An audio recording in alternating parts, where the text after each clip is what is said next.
بەناوی خوای گەورە و مهرەبان، میوانانی بەڕێز، میوانانی کەرەنتینە کە بەڕاستی 15 ڕۆژە میوانی حکوومەتی هەرێمی کوردستانن، شکر بۆ خوایەمە ئەوڕۆ لە تەوابوونی فترەکەی داینا و ئەوڕۆ لە دەڤەری سۆران بەپێی ئەو بڕیارانەی کە حکوومەت بۆ خۆپاراستن لە ڤایرۆسی کۆرۆنا دابوونی ئەوڕۆوە خەلاص دەبین شکر لە مەرحەلە یەکەم. خۆتان ئەزانن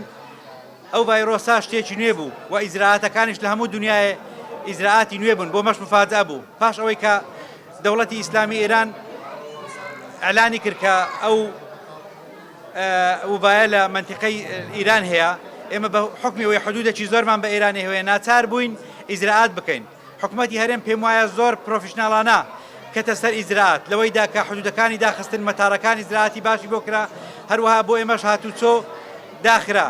لەو ڕۆژەوە حکوومەت بڕیاریدا کە کەرەنتینە دروست بکات لە منتیقە. یەکەم تەجروبە لە سنووری سۆران و ڕواندز کرا، ئەوە بەوە بوو کە شەوی یەکەم بەر لە 2 هەفتە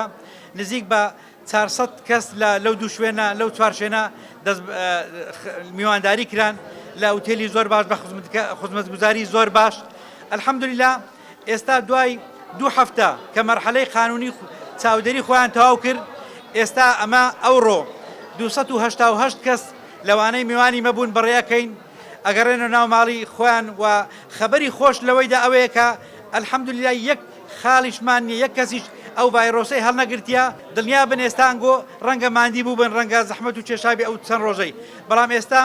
بە شێوەیەکی ڕسمی ئەگەڕێنەوە ناو ماڵ و منداڵی خۆتان، شەهادەیەکی سەحیتان پێیە کە بە ڕسمی پێتانە دێ لەگەڵ پاسپۆرتدا،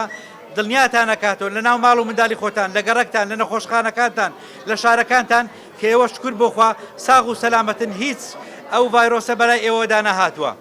ئێوە لەو 2 هەفتەی وا هەست بکەن چەند خزمەتی خۆتان کردووە، خزمەتی وڵات و کوردستانیشتان کردووە.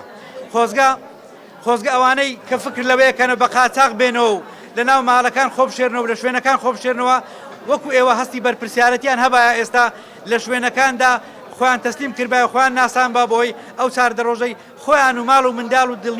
دڵنیا ببانەوە لەوەی کە هەیە، نەک ئەوەی خوکە ئێستا خۆ لە ئەو ئیجراعاتەکی وا بشێرنەوە. ئەگەر کەم و کوڕێکمان هەبی داوای لێبوردنەکەین، ئێوە ئەوڕۆ تەواو دەبن پاشی ئەو دیدارەی ئیشەڵا بە خێر و خۆشی ئەسنۆ ماڵی خۆتان. هەرچی سیارەی خۆی پێەیە بە سیارەی خۆی ئەتوانی بچیتەوە، هەرچی سیارەی پێ نیە ئێمە لیژنەیەکمان داناوە، سیارەمان بۆ ئامادە کردووە کە ناو ماڵی خۆیان باتەوە و لە ئەوڕۆوە خۆشبەختانە ئەعلانەکەین کە لە هەموو دەڤەری سۆران هیچ حاڵەتێکی لەو بابەتەی نییە. داوا لە خەڵکی خۆمانەکەین، ئەو ئیجراعاتانەی حکوومەت ڕایگەیاندوونە لە هەموو بارەکان، لە چاودێری بازار، لە داخستنی هەندێک شوێن، لە ڕاگررتنی نوێژی بۆ کۆمەڵ و خەڵەباڵغی، ئومێدەوارین ڕەچاوی بکەین چونکە خەریکی حکوومەت ئینشاڵڵا لە ماوەیەکی کەم بە تەواوی کۆنتترۆلی ئەو نەخۆشیەکە و خەتەری لەسەر کوردستان ئینشاڵڵا تێدەپەڕی. لە ڕاستیدا ئێمە وەکو ئەو گەشتیارانەی کە لە وڵاتی ئێران گەڕاینەوە سەرەتا بڕێکنان ڕەحەت بووین لەو دۆخەی کە دروست بوو، بەڵام پاش ئەوەی کە چەند ڕۆژێک تێپەڕی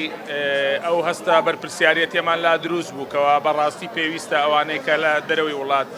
بە تایبەتی لە وڵاتی ئێران دەگەڕێنەوە پێویستە گەڕەنتینە بکرێن لە بۆ سەلامەتی تەندروستی گشتی، لە بۆ تەندروستی گشتی کۆمەڵگایەکەمان. وە خۆشبەختانە هیچ حاڵەتێکی تەنانەت گومان لێکراویش لە ناو تەواوی ئەو گەشتیارانەدا ڕووی نەدایە کە ئێمە 14 ڕۆژ بەردەوام لێرە ڕۆژانە 2 جار تیمەکانی تەندروستی سۆران پشکنینی وردیان لە بۆمە کردیە، هیچ حاڵەتێک دەرنەچوە، ئەوەش تێگای دڵخۆشیە و داوا لە خەڵک دەکەم ئەوانەی کە بە ڕێگای قاچاق دێنەوە خۆیان تەسمیلی تیمی تەندروستی بکەن بۆ پاراستنی گیانی هەموو هاوڵاتیان و ئەو فترێتا و نەخۆشیە لە ناو کۆمەڵگایەکەمان دەڕوا خۆیان لە بۆنە گشتیەکان لە بۆنە کۆمەڵایەتیەکان بپارێزن. هیوادارین کۆمەڵگایەکەمان و هەرێمی کوردستان بە سەلامەتی لەو ڤایرۆسە بێتە دەرێ.